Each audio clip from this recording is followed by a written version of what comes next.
누가복음 19장 1절부터 10절까지의 말씀, 하나님의 말씀입니다. 하나님의 말씀을 들으세요. 예수께서 여리고로 들어가 지나가시더라. 삭개오라 이름하는 자가 있으니 세리장이요 또한 부자라. 그가 예수께서 어떤 사람인가 하여 보고자 하되 키가 작고 사람이 많아 할 수 없어 앞으로 달려가서 보기 위하여 돌 무화과 나무에 올라가니 이는 예수께서 그리로 지나가시게 됨이더라. 예수께서 그곳에 이르사 쳐다보시고 이르시되 삭개오야 속히 내려오라. 내가 오늘 내 집에 유하여야 하겠다 하시니 급히 내려와 즐거워하며 영접하거늘 뭇사람이 보고 수군거려 이르되 저가 죄인의 집에 유하러 들어갔도다 하더라. 삭개오가 서서 주께 여짜오되 주여 보시옵소서. 내 소유의 절반을 가난한 자들에게 주겠사오며 만일 누구의 것을 속여 빼앗은 일이 있으면 네 갑절이나 갚겠나이다. 예수께서 이르시되 오늘 구원이 이 집에 이르렀으니 이 사람도 아브라함의 자손이미로다. 인자가 온 것은 잃어버린 자를 찾아 구원하려 함이니라. 예수님은 누가복음 18장, 그러니까 우리가 지난주에 살펴본 본문이었죠. 아주 충격적인 말씀을 하셨어요. 여러분 구원받기를 원하시잖아요. 구원을 사모하시잖아요. 근데 예수님이 이리 말씀하십니다. 낙타가 바늘귀에 들어가는 것이 부자가 하나님의 나라에 들어가는 것보다 쉬우리라. 이 말씀을 들은 사람들이 깜짝 놀랐습니다. 여러분 이것을 실제로 우리가 고민하고 마주대하는 문제라 그러면 놀랄 수밖에 없는 것이고 좌절할 수밖에 없는 문제겠죠. 그래서 제자들이 이렇게 얘기합니다. 그렇다면 누가 구원을 얻을 수 있겠습니까? 그 당시 부자라고 하면은 이 부자 청년 관원으로 미루어 봤을 때 하나님의 복을 받은 사람이고 율법을 잘 지키던 사람이고 이런 사람이 구원받지 못한다면 이 사람의 구원이 낙타가 바늘길을 통과하는 것 같은 것이라면 누가 구원을 받을 수 있겠는가? 예수님이 아주 간단하게 말씀하셨죠. 누가복음 18장 17절에 무릇 사람이 할 수 없는 그것을 하나님은 하실 수 있다. 이게 우리가 찬양한 찬양의 내용 그대로예요. 은혜 아니면 설명될 수 없는 것이 구원이라는 것이죠.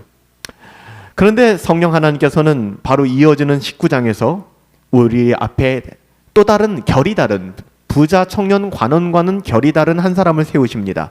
그 역시 부자였지만 부자 청년 관원과는 결이 달라요. 부자 청년 관원은 네 것을 토색하거나 사기를 치거나 부정한 방법으로 재산을 모은 사람이 아니었습니다. 하지만 이 사람은 그렇게 부를 축적했던 사람입니다. 세리장이었습니다. 세리장이었으니까 인정하고 싶든 인정하고 싶지 않던 그는 권력을 가지고 있는 사람이었습니다. 그런 점에 있어서 부자 청년과도 비슷합니다. 외형적으로는.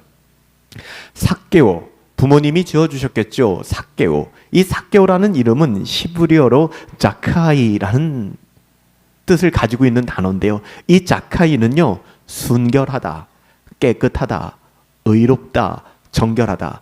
그러니까 부모의 마음으로 아들을 부를 때마다 삭개오야, 삭개오야 부를 때마다 순결하게 살아가야 해, 의롭게 살아가야 해, 정결하게 살아가야 해. 부모의 마음을 담은 이름을 가지고 있었던 것이 삭개오였지만 그는 이름값을 못하고 살았던 사람입니다. 순결하지도 못했고 죄인으로 민족의 배신자로 돈을 위해서라면 무엇이든지 할 수 있는 사람이 바로 삭개오였습니다. 그래서 성경은 단박에 이야기합니다. 그는 죄인이다. 그는 죄인이다. 하지만 삭개오는 이전에 예수님을 찾아왔던 부자 관원과는 달리 구원을 받았습니다. 삭개오가 구원을 받았다는 것에 대해서 여러분 당연스럽게 여기지 마십시오. 우리들의 마음은 부자 관원 쪽에 더 가 있어요. 근데 부자 관원을 향해서는 그가 구원받는 것이 차라리 낙타가 바늘길을 통과하는 것 같다라고 말씀하셔놓고는 지금 이 거지 같은 인생을 살아가는 민족의 혐오자 이 삭개오를 향해서는 구원을 선언하고 계신 거예요. 도대체 어떻게 그는 바늘길 같다는 구원을 얻을 수 있었을까? 여러분 오늘 이 사건은 정말 간단하게 말하면 낙타가 바늘길을 통과한 사건입니다. 이게 가능할까? 제자들마저도 혀를 두르며 그럼 누가 구원을 받을 수 있을까요? 예수님 말 조심합시다 우리. 그럼 누가 우리를 따라갈까요? 누가 우리의 도에 관심을 가질까요? 부정적인 생각에서 자유로울 수 없었는데 예수님은 떠난 청년의 부자 간원의 그 그림자가 사라지기도 전에 오늘 삭개오라는 사람을 향하여 구원을 선언하고 계세요. 굉장히 충격적이었겠죠. 여러분, 당연히 이 삭개오의 사건은 삭개오 개인만을 위한 메시지가 아니고요. 우리 모두를 향하신 구원을 보여주기 위한 서사입니다. 이 이야기는 삭개오 개인의 이야기가 아니라 저와 여러분들의 이야기죠. 2절에 보면 삭개오라는 사람에 대한 평가가 나옵니다. 삭개오라 이름하는 자가 있으니 이름값 못했다는 것이죠. 세리장이요 또한 부자라. 그는 세리였습니다. 그것도 세리장이었습니다. 그냥 세리도 증오의 대상인데 쉽게 얘기하면 일제시대 때 순사도 우리 조선 사람들에겐 증오의 대상일 텐데 일본 순사는 조선인들이 있지 않았습니까? 그 사람도 증오의 대상일 텐데 순사 정도가 아닌 거예요. 서장을 하고 있는 것입니다. 당시 유대 사회에서 가장 경멸받던 사람이었는데 그 사람은 아무 상관없었어요. 니들은 나 경멸해도 괜찮아. 나는 권력을 가졌고 난 돈이 있어. 부러우면 지는 거야. 이런 생각을 가졌던 사람이 삭개오였습니다. 동족의 돈을 빼앗아 로마에 바쳤던 사람, 배신자, 매국노, 이런 직종에 있다라는 것 자체는 그냥 죄인의 대명사였습니다. 그럼에도 불구하고 그는 부자였어요. 세상적으로 보면 그냥 성공한 사람이었죠. 세무공무원으로서 꽤나 높은 자리에 있었고 수단과 방법을 가리지 않고 모아둔 돈도 굉장히 많았습니다. 당연히 로마 식민지 시대에 어느 정도 공적인 권력도 가지고 있었고요. 권모술수에 능한 마키아벨리스트. 이 마키아벨리스트라는 게 뭡니까? 그러니까 목적을 위해서라면 비도덕적인 수단도 정당화시키는 사람이 바로 이 삭개오라는 인물이었습니다. 그만큼 돈을 좋아했습니다. 세상의 성공을 포기할 수 없었습니다. 그래서 민족까지 팔아넘겼던, 평생 지금까지 그렇게 살아왔던 사람이 삭개오. 근데 그에게 구원을 선언하신 거예요. 충격적이지 않겠습니까? 그런 삭개오지만 그의 인생을 살아가면서 어느 한 시점에 아주 이상한 일이 일어났습니다. 마음속 깊은 곳에서 공허함이 찾아오기 시작하는 거예요. 낯선 일이죠. 돈만 있으면 된다고 생각했어요. 사람들이 나를 미워하는 것쯤은 별 상관 없었습니다. 그래, 나 집 밟아봐라. 너 나 돈 있는 거 부러워하는 거지. 나 권력 있는 거 부러워하는 거지. 그럼 나처럼 살아. 이런 태도를 가지고 살았던, 사람의 인정도 별로 중요하지 않았어요. 내 있는 것으로 충분한 인생을 살았던 그 한 사람의 삶에 어느 순간 공허함이 찾아오기 시작해요. 행복하지가 않은 거예요. 돈을 켜켜이 쌓아두고 사는데 행복하지를 않아요. 당황스러웠을 것입니다. 세상이 추구하는 모든 것을 다 가지면 행복할 줄 알고 여기까지 달려왔는데 정작 그에게는 참된 행복이 없었던 것 같습니다. 그러던 중 어느 날 삭개오는 예수님에 관한 소문을 듣게 됩니다. 간단합니다. 예수님을 만나고 사람들이 바뀌었다라는 이야기입니다. 예수님을 만나고 사람들이 바뀌었다. 나도 바뀔 수 있지 않을까? 저 예수님을 만나면 내 인생도 바뀔 수 있지 않을까? 처음으로 그런 생각을 했을 거예요. 나도 변하고 싶다. 가족들에게도 얘기하지 못하고 어느 누구에게도 얘기할 수 없는, 그렇지만 내 안에 불현듯 떠오르는 마음, 나도 좀 바뀌고 싶다. 그래서 삭개오는 예수님을 만나기 위하여 용기 내어서 길을 나섰습니다. 어쩌면 그의 인생에서 처음으로 돈이 되지 않는 일을 시도한 겁니다. 자기에게 세상적인 유익이 되지 않는 일. 찾아가 보니 많은 사람들이 예수님을 둘러싸고 있었습니다. 삭개오는 생각했습니다. 아하, 저 나무 위에 올라가면 예수님을 볼 수 있겠구나. 그는 신체적인 핸디캡이 있었잖아요. 키가 작았습니다. 얼만큼 작았는지는 모르겠지만 키가 작았습니다. 그럼에도 불구하고 세상의 모든 사람들의 판단과 조롱거리가 될 걸 알면서도 그는 모든 것을 내려놓고 그 나무 위로 올라갔습니다. 왜 그랬을까요? 영혼에 대한 목마름입니다. 여러분, 이게 필요합니다. 영혼에 대한 목마름. 사람이 보이지 않아요. 내 자존심 따위는 아무 문제가 되지 않아요. 개들도 주인의 상에서 떨어진 부스러기라도 먹지 않습니까? 나 좀 살려주세요 라는 마음입니다. 그래서 그는 나무 위로 올라갔어요. 체면 뭐 이런 거 중요하지 않습니다. 목마름이 있는 거예요. 세상 사람들이 추구하는 돈은 있었지만 그에게는 평안이 없었습니다. 세상 사람들이 잠시 동안 그의 권력을 두려워했을지 모르겠지만 삭개오를 혐오의 대상으로 여긴다는 거 그는 잘 알고 있었습니다. 세상에 썩어질 것들이 절대 평강을 주지 못한다는 것, 많은 것을 소유했지만 정작 그의 영혼은 공허해서 예수님 찾아 나왔어요. 여러분, 그래요. 인간은 하나님 없이 절대 만족할 수가 없습니다. 속지 마세요. 절대요. 하나님 없으면 안 됩니다. 하나님 없이 절대 평강을 누릴 수 없어요. 조건적 평강을 누릴 수 있습니다. 돈이 좀 있고 건강하면 평안합니다. 하지만 이것이 영원하지 않아요. 기쁨도 마찬가지입니다. 기쁨도 하나님이 아니면 온전한 기쁨을 누릴 수 없어요. 왜 그러냐 여러분들이 저에게 묻는다 그러면 성경이 그것을 증언하고 있고 하나님께서 인간을 그렇게 창조하셨기 때문에 그래요. 답이 그래요. 하나님이 그렇게 인간을 창조하셨기 때문에. 웨스트민스터 소교리 문답 제1문은 그래서 이렇게 묻습니다. 사람의 제1 되는 목적이 무엇입니까? 여기서 제1 되는 목적, the chief end, the chief end, 가장 중요한 end, 목적이에요. 으뜸이 되는 목적이 뭐예요? 여러 가지 목적이 있겠죠. 우리가 살아가는 삶의 이유와 목적이 있잖아요. 그거 말고 사람의 제일 되는 목적, the chief end of man, 사람들의 가장 궁극적인 목적. 사람이 제일 되는 목적은 하나님을 영화롭게 하고 to glorify him, 그를 영화롭게 하고 그리고 그를 영원토록 즐거워하는 것이다. 어거스틴도 이렇게 고백했습니다. 주께서 우리를 주를 위해 지으셨으므로 우리의 마음은 주 안에서 안식하기까지 쉼이 없나이다. 오직 하나님 안에 머물 때 세상의 모든 소란스러움은 멈추게 되는 것입니다. 조건적으로의 평안을 이야기하는 것이 아니에요. 시편 기자도 시편 16편 11절에서 이렇게 고백했죠. 주께서 생명의 길을 내게 보이시리니 주의 앞에는 뭐가 있다고요? 충만한 기쁨. 기쁨은 기쁨인데 감당할 수 없는 충만한 기쁨이 있고 주의 오른쪽에는 영원한 joyful, 즐거움이 있다.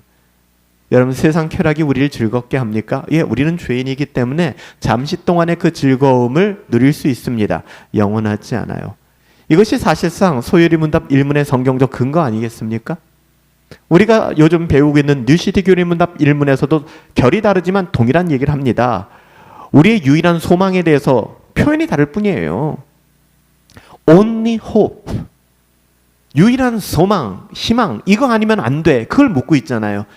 우리의 몸과 영혼이 살아서나 죽어서나 우리 자신의 것이 아니라 우리가 belong to God, 하나님께 속해 있다라는 그 사실이에요.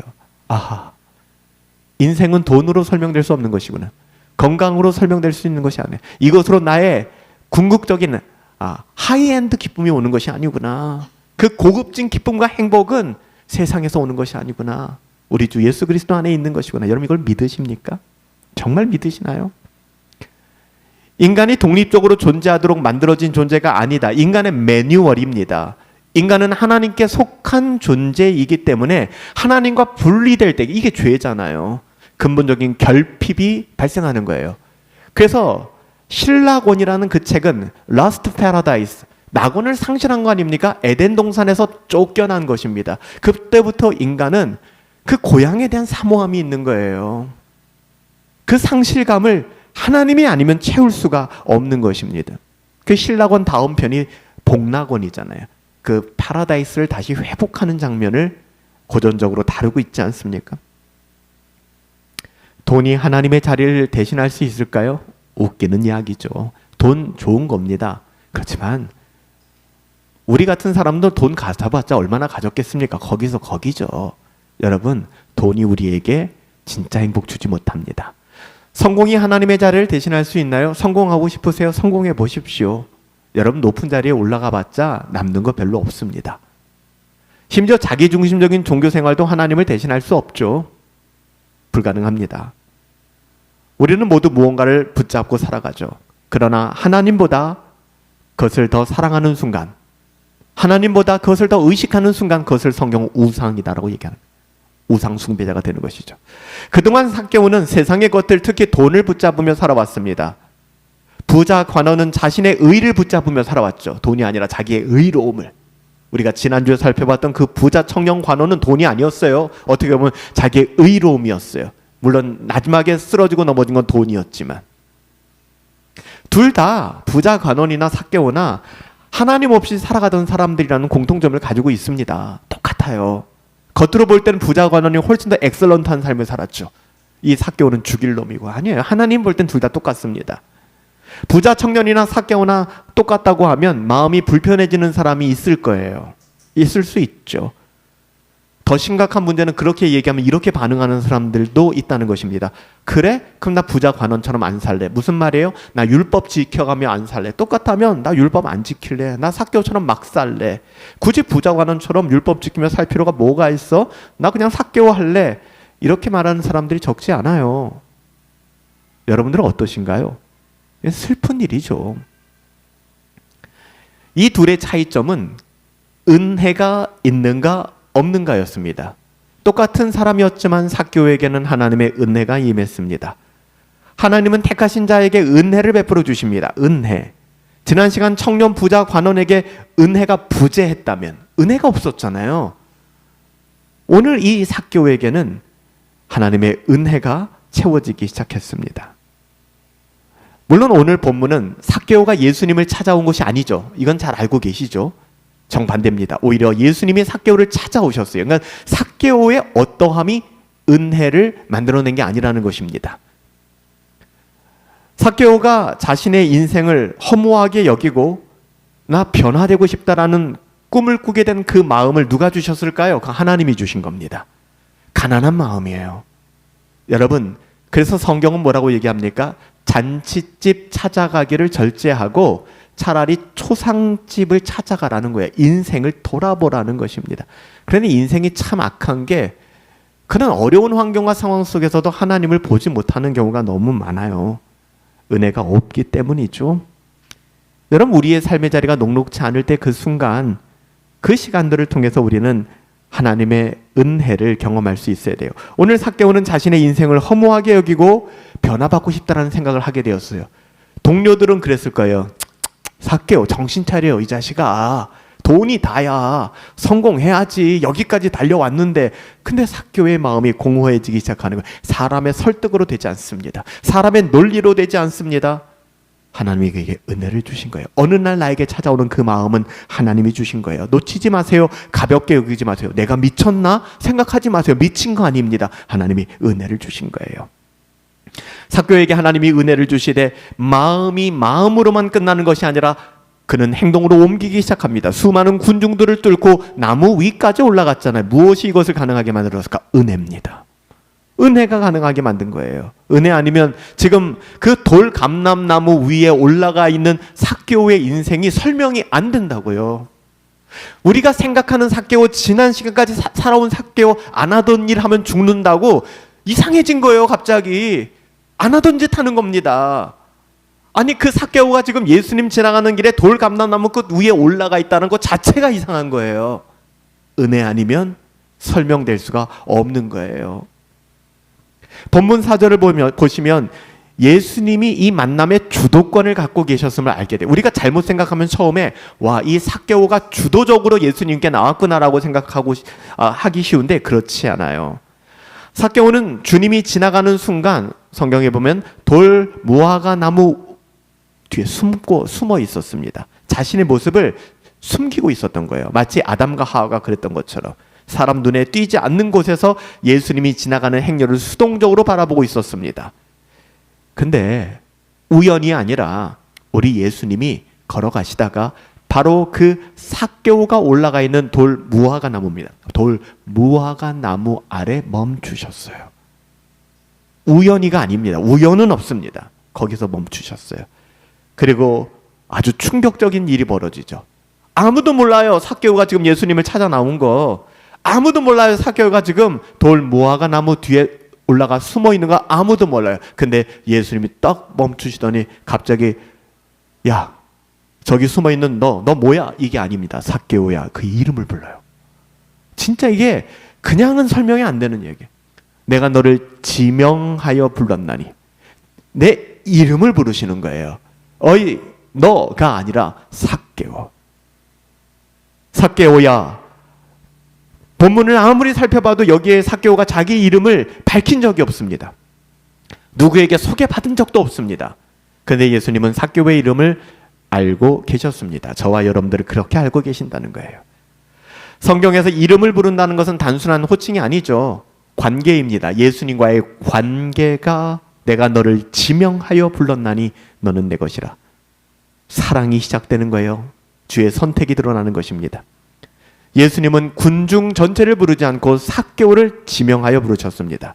이사야서 43장의 이사야 선지자는 야곱아 너를 창조하신 여호와께서 지금 말씀하시느니라. 이스라엘아 너를 지으신 이가 이제 말씀하시느니라. 너는 두려워하지 마라. 내가 너를 구속하였고 내가 너를 지명하여 불렀나니. 내가 내 이름을 불렀네. 저와 여러분들의 이름이 이사야서 43장 1절에 기록되어 있다고요. 내가 너의 이름을 지명하여 불렀나니 너는 내 것이라. 여러분의 언어로 바꾸어서 들으셔야 합니다. 여러분의 이름을 부르시는 거예요. 그리고 말씀하십니다. 내가 너를 지명하여 여러분의 이름을 부르는 거예요. 너는 내 것이라. 지명하여 그의 이름 삭개오를 부르시며 이렇게 말씀하십니다. 느닷없이 속히 내려오라. 내가 오늘 내 집에 유하여야 하겠다. 뒤집어지는 거죠. 삭개오가 뒤집어지는 것도 사실이지만 그 이야기를 듣고 있던 사람들도 뒤집어지는 거예요. 속을 긁어놓는 것이죠. 삭개오가 예수님을 초대한 것이 아니에요. 예수님이 먼저 찾아오셨습니다.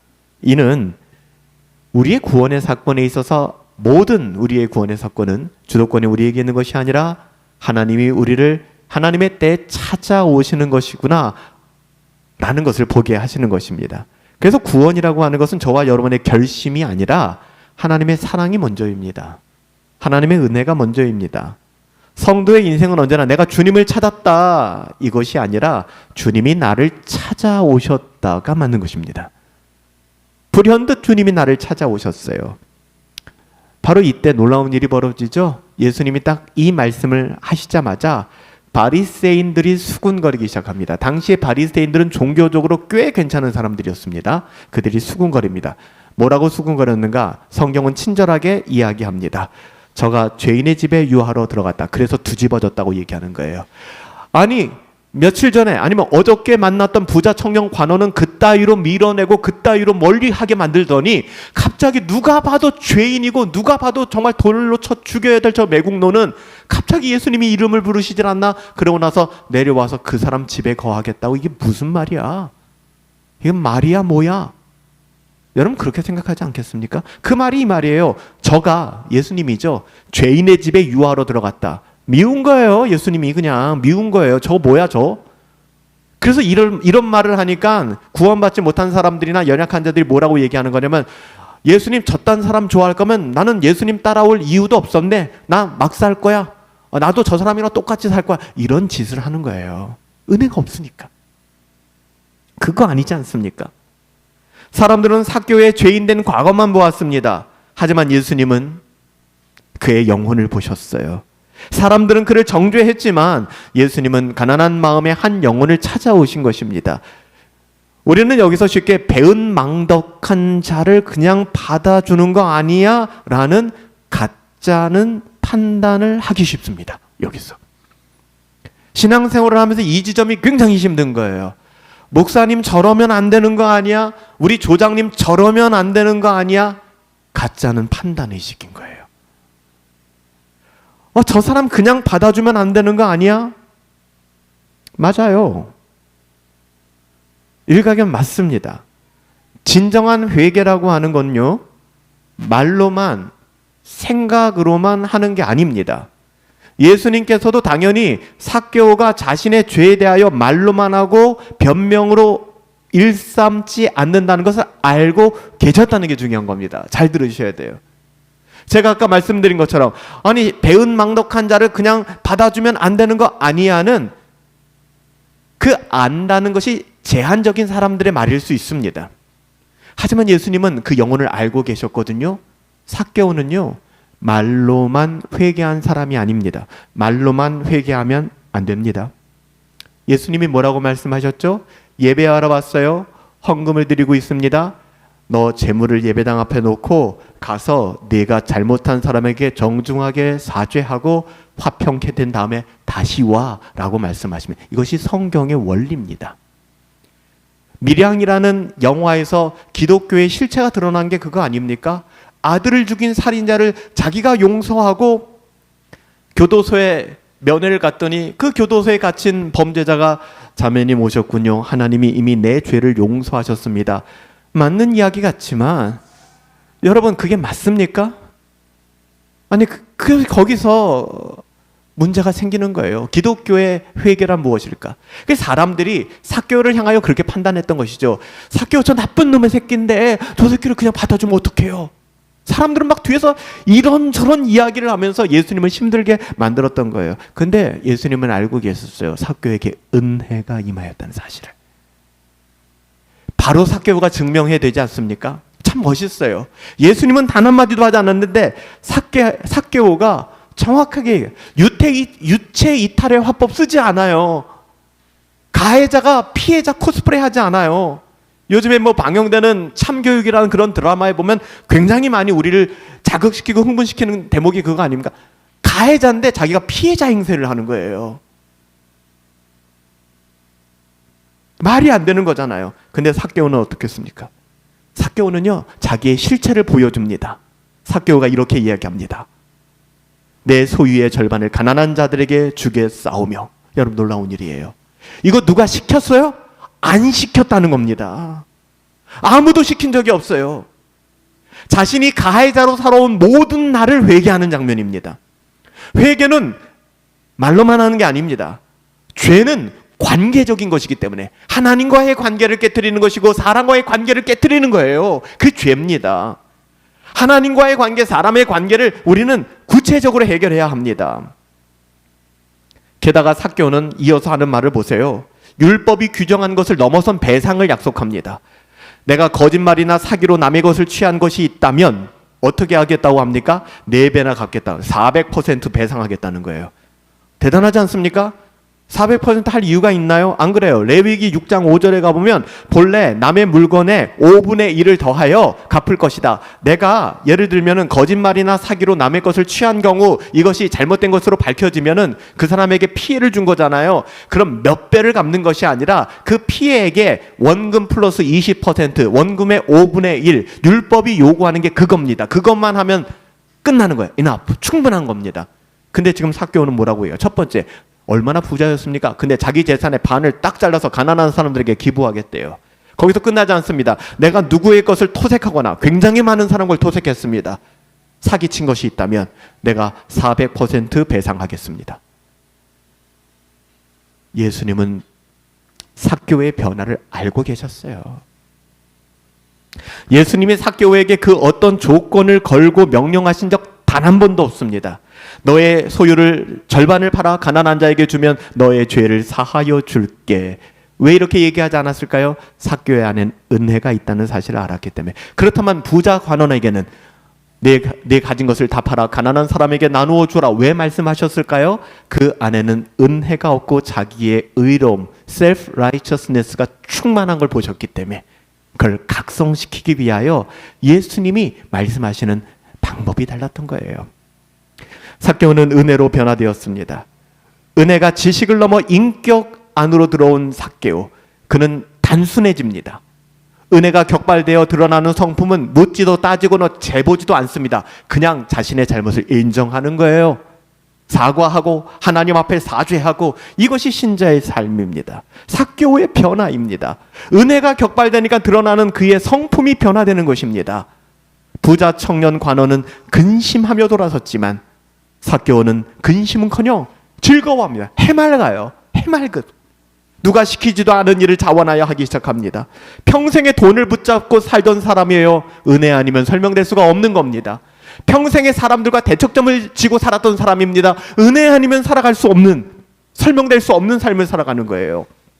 평생을 자기 한 사람만을 위하여 이기적으로 살던 사람이 이타적인 삶을 살기 시작합니다. 은혜 아니면 설명될 수가 없는 거예요. 이게 은혜의 능력입니다. 율법, 사람 못 바꿔 먹습니다. 정죄 사람 못 바꿔 먹습니다. 그러나 사랑은 사람을 바꿉니다. 하나님의 사랑. 은혜는 사람을 변화시킵니다. 구원을 받기 위하여 우리가 뭔가를 하는 것이 아니에요. 은혜로 구원을 받았기 때문에. 회개는 은혜의 조건이 아니라 은혜의 선물입니다. 여러분, 삭개오가 그것을 보여주고 있는 거예요. 이런 삭개오를 향하여 예수님은 두말하지도 않습니다. 이렇게 얘기합니다. 오늘 이 집에 구원이 이르렀도다. 오늘 이 집에 구원이 이르렀도다. 표면상으로 보면 예수님 너무 빠른 거 아니에요? 한번 검증해 봐야 되는 거 아닙니까? 흔들어 봐야 되는 거 아닙니까? 근데 예수님은 단박에 이야기합니다. 오늘 이 집에 구원이 이르렀다. 주변 사람들은 아마 이해하지 못했을 것입니다. 삭개오가? 삭개오가? 말도 안 돼. 뭐 잘못 들은 거 아니야? 주변 사람들은 이해 못했을 거예요. 하지만 주님은 삭개오 안에서 일어나고 있는지 아무도 몰라요. 이건 예수님만 알아요. 삭개오 안에 일어난 일을, 그의 마음을 이미 알고 계셨습니다. 은혜라는 사실. 여러분, 삭개오가 바늘길을 통과한 이유는 삭개오가 특별했기 때문이 아니에요. 은혜입니다. 은혜 아니면 안 되는 거예요. 그가 다른 죄인들보다 좀 나았고, 재산을 팔아 가난한 사람들에게 반을 떼주었고, 배상을 400%나 했고, 사람들과 화평케 하고, 자기가 잘못한 것을 사죄하고, 그래서 그는 구원받았구나가 아니라니까요. 구원받았기 때문에 이게 가능해지는 겁니다. 구원받았기 때문에. 결국 바늘길을 통과한 것은 삭개오의 능력이 아니었어요. 하나님의 은혜입니다. 하나님의 은혜예요. 사람으로는 불가능합니다. 하나님은 가능하십니다. 오늘 본문은 2000년 전 로마 시대를 살았던 한 사람, 그저 삭개오의 인물 이야기가 아닙니다. 키 작은 삭개오, 뽕나무로 올라갔어요. 그냥 아이들의 그냥 이야기 스토리텔링이 아닙니다. 성경은 오늘을 살고 있는 우리의 이야기로 지금 이 삭개오와 부자 청년 관원을 대비하여 대조적으로 보여주고 있는 것입니다. 우리는 우리가 생각하는 것보다 훨씬 더 큰 죄인이에요. 너무나도 큰 죄인입니다. 저나 여러분에는 다를 것이 없습니다. 저는 말씀을 증언하는 자로 부르심을 받았기 때문에 가감없이 하나님의 말씀을 증언할 뿐이지, 저도 죄인의 한 사람일 뿐이며 죄인 중에 괴수일 뿐입니다. 저나 여러분이나 모두 다 은혜 아니면 설명될 수가 없는 사람이에요. 도찐 개찐입니다. 도토리 키재기입니다. 하지만 우리가 생각하는 것보다 더 죄인입니다. 하나님, 나의 자존심을 내려놓고 하나님 앞에 그렇게 고백할 수 있다면 그는 하나님의 은혜를 충만하게 누리고 있는 것입니다. 하나님의 은혜를 누리고 계신 거예요. 그리고 이 고백이 가능한 사람들에게 하나님은 찾아오셔서 회개의 은혜를 주시고 거듭남의 삶을 열어주시는 겁니다. 우리는 모두 잃어버린 양이잖아요. 우리가 뭐 대단한 존재입니까? 우리 모두가 잃어버린 양입니다. 우리는 잃어버린 드라크마입니다. 우리는 집단한 탕자입니다. 다 똑같아요. 그리고 우리가 삭개오입니다. 그런 우리를 주님이 찾아오셨잖아요. 찾아오셔서 그냥 두셨어요. 우리의 이름을 불러주셨잖아요. 포기하지 않으셨잖아요. 끝까지 사랑하셨잖아요. 우리의 소망은 우리의 믿음 따위에 달려있는 게 아닙니다. 내가 얼마큼 믿었어, 내 믿음이 이렇게 견고해, 내 신앙의 고백은 이거야. 아니에요. 우리의 순종의 양, 그것도 아닙니다. 끝까지 찾아오신 우리 주 예수 그리스도 은혜 안에 있는 거예요. 그 은혜가 격발되어서 총에 공이를 치니까 총알이 발사되는 것처럼 화약이 빵 터지고 총알이 나가는 거 아닙니까? 그 은혜가 격발돼서 나오는 것이 신자의 삶이에요. 용서가 되는 것이고요, 사랑하게 되는 것이죠. 오늘도 주님은 말씀하십니다. 삭개오야, 여러분의 이름을 부르세요. 삭개오야, 내가 오늘 내 집에 유하여야 하겠다. 여러분, 그 은혜 때문에 살고, 그 은혜 때문에 회개하고, 그 은혜 때문에 변화되고, 그 은혜로 하나님의 자녀답게 주어진 인생의 여정을 마지막 순간까지 하나님과 동행하는 삶. 여러분, 이것이 저와 여러분의 삶이 아닐까요? 지난 시간에 우리는 부자 청년 관원이 근심하며 떠나가는 장면을 보았습니다. 우리의 모습이 거기에 오버랩되지 않게 되길 바라요. 우리는 삭개오 같은 인생이지만 은혜 안에서 살아갈 힘을 얻은 사람들이에요. 우리가 아직 죄인 되었을 때 그리스도께서 우리를 죽으심으로 말미암아 우리를 향한 하나님의 사랑을 어떻게 하셨다고요? 확증하셨잖아요. 그 사랑 안에서 살아가는 것입니다. 은혜 아니면 설명될 수 없는 삶, 은혜로만 설명될 수 있는 삶 살아갈 수 있는 저와 여러분들이 되시기를 우리 주 예수 그리스도의 이름으로 축복합니다.